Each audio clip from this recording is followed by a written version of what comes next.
And मैंने इस साल आईएएस की परीक्षा में चौथा स्थान प्राप्त किया है।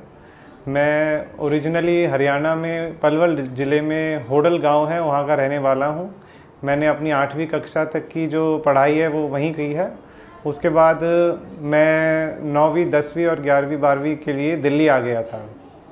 दिल्ली आने के बाद मैंने हंसराज कॉलेज से इकोनॉमिक्स ऑनर्स की पढ़ाई की है।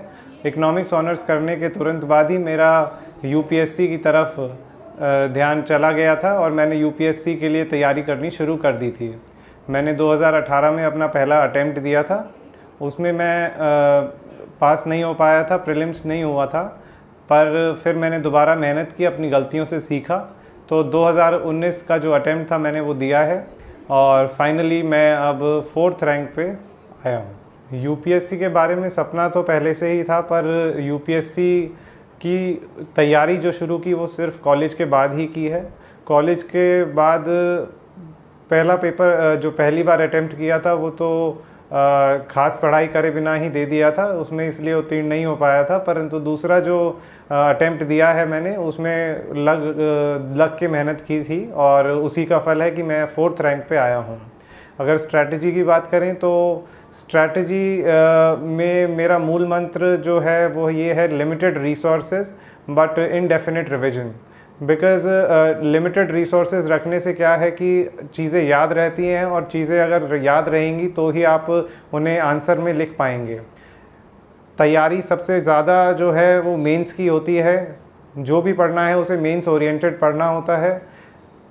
प्रीलिम्स की जो तैयारी होती है वो 50 दिन तक ही, मैं 50 दिन पहले ही शुरू की थी और मेरा मानना यही है कि प्रीलिम्स का जो स्पेसिफिक पोर्शन और तरीका है वो 50 दिन या 60 दिन में ही कवर हो जाता है। मेन तैयारी तो मेंस की ही करनी होती है, स्पेशली अपने ऑप्शनल सब्जेक्ट की। अगर रिसोर्सेज की बात की जाए, जो मैंने लिमिटेड रिसोर्सेज बोला है, उसमें सबसे पहले मैं बेसिक जो गवर्नमेंट प्रोवाइडेड रिसोर्सेज हैं वही जो मेन है। बुक्स की बात की जाए तो एनसीईआरटीज़ जो हैं क्लास 6 से 12 तक की जो बेसिक एवरीबडी टेल्स, वही एनसीईआरटीज़ हैं। और उसके अलावा जो देयर आर सम बुक्स, अलग अलग सब्जेक्ट की अलग अलग बुक्स हैं। लक्ष्मीकांत है ऑफ कोर्स फॉर पॉलिटी, और हिस्ट्री के लिए एडिशनल स्पेक्ट्रम है। सो ये सब बुक्स के नाम हैं जो सबको पता है मार्केट में, बस वो लिमिटेड रिसोर्सेज से पढ़ना है, एक्स्ट्रा नहीं पढ़ना।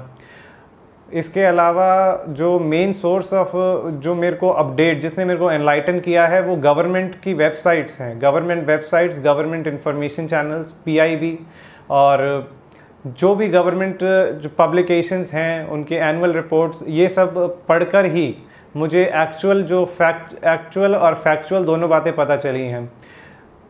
करंट अफेयर्स के लिए मैगज़ीन्स की बात होती है, पर मैंने मैगज़ीन्स कम ही प्रेफर की हैं। कोई भी मैगज़ीन इतना अच्छा नहीं समझा पाती जितना कि न्यूज़पेपर और जितना कि ये गवर्नमेंट की वेबसाइट्स कर पाती हैं। न्यूज़पेपर कोई स्पेसिफिक नहीं पढ़ना कि बिल्कुल उसी न्यूज़पेपर को पढ़ने से ही आप पास होंगे। न्यूज़पेपर कोई भी पढ़िए, पर पढ़ें कंसिस्टेंसी के साथ, डिसिप्लिन के साथ। कंसिस्टेंसी से पढ़ेंगे तो चेन ऑफ थॉट्स बनती जाएगी और आपके माइंड में वो जो टॉपिक है, थॉट है, वो डेवलप होता जाएगा।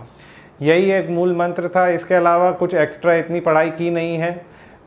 दिन में 6 से 8 घंटे पढ़ा हूँ। सुबह उठ के नहा धो के अपना माइंड फ्रेश करके अपना पढ़ना शुरू करता था। जब तक पढ़ाई होती थी तब तक करता था। 2 बजे 3 बजे फिर भूख लगती थी तो पढ़ना छोड़ के खाना खाता था, फिर रेस्ट किया, फिर शाम को अगर मन किया तो 1-2 घंटे पढ़ लिया। अदरवाइज़ जो है दिन में 6 से 8 घंटे पढ़ना बहुत है मेरे हिसाब से। बाकी अपनी अपनी स्ट्रैटेजी होती है। ये स्ट्रैटेजी जो मेरे लिए काम की हो सकता है आपके लिए करे ना करे। हर किसी को अपनी ही स्ट्रैटेजी जो है डेवलप करनी पड़ेगी। गाइडेंस हो सकता है एक तरीके का, परंतु कोई ये स्पेसिफिक वो नहीं है रूल कि आप यही करेंगे। जीएस की स्ट्रैटेजी के लिए बात की जाए तो जीएस का सबसे पहला जो मूल सिद्धांत है वो ये है कि आप सिलेबस को खोलें और सिलेबस में जो टर्म्स दी गई हैं उन्हें देखें, और टर्म्स से रिलेटेड जितना भी current affairs as well as static जो भी पोर्शन आप ढूंढ पाएँ only from the authentic sources वो करना है। मैं एक एग्जांपल के तौर पे बताता हूँ, जैसे करंट अफेयर्स में पॉलिटी, अगर GS2 की बात की जाए तो पॉलिटी में जो करंट इश्यूज चल रहे थे, चाहे CBI हो, चाहे गवर्नर वर्सेस गवर्नमेंट हो, चाहे कोई भी हो, अगर उनकी हम ऑथेंटिक जो गवर्नमेंट प्रोवाइडेड जो सोर्सेज हैं उन्हें बात की जाए, वो जैसे कि राज्यसभा टीवी पे जो डिबेट्स आते हैं वो एक परफेक्ट आंसर दे देते हैं आंसर राइटिंग के लिए, वही हमें चाहिए होता है। मैंने जो अपने GS की प्रैक्टिस की थी आंसर राइटिंग, वो solely was based on the Rajya Sabha TV debates as well as the static portion, जो कि मैंने खुद ढूंढा था। स्पेसिफिक टर्म्स ढूंढने होते हैं आंसर राइटिंग स्ट्रक्चर के लिए। जैसे कि इंट्रोडक्शन की बात की जाए, फॉर एग्जांपल अगर GS3 में इकोनॉमिक सब्जेक्ट की बात की जाए और क्रॉप्स का या एनवायरनमेंट का क्वेश्चन है,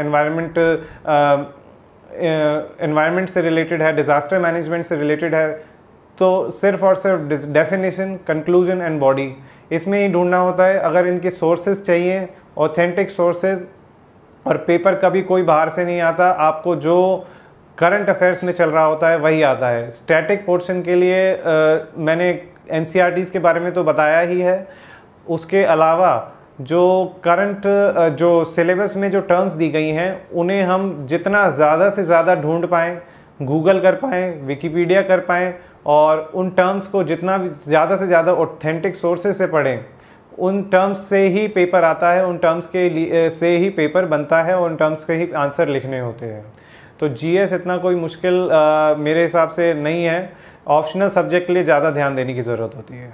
पर्सनल टिप्स अगर मैं दूं तो सबसे बड़ी टिप ये है कि अपने आप को हेल्दी रखो, आप अच्छा खाओ, और मैं ये नहीं कह रहा जंक फूड बिल्कुल छोड़ दो, पर थोड़ा कम कर दो, क्योंकि उससे जो है माइंड मेरे हिसाब से तो स्लो हो जाता है, और बाकी जो बॉडी वर्क है वो भी स्लो हो जाता है। Eat healthy. उसके अलावा जो है अपना ये जो टेंशन लेना है या फिर जो एक दूसरे के बारे में बात करना है, किसी से परेशान होना है, ये जो पर्सनल अफेयर्स है ना, इन्हें थोड़ी देर के लिए, थोड़े टाइम के लिए पोस्टपोन कर दो। अगर पोस्टपोन कर दोगे पर्सनल अफेयर्स को तो ये बाद में जो है अपने आप ही रिजॉल्व हो जाएंगे। अगर इस समय अपने पर्सनल अफेयर्स को रिजॉल्व करने में निकालोगे तो बाद में ये परमानेंट हो जाएंगे। और इसके अलावा जो मैं एक बात कहना चाहता हूँ कि लोगों की बातें जो है कम से कम सुनो।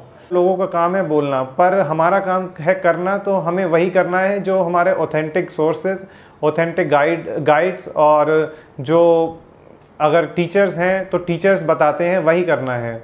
बाकी अपनी स्ट्रैटेजी खुद डेवलप करो और यू विल बी देयर। बस इतना ही कहना चाहूँगा। सबको thank you and all the best to all the aspirants who are working so hard to achieve that dream.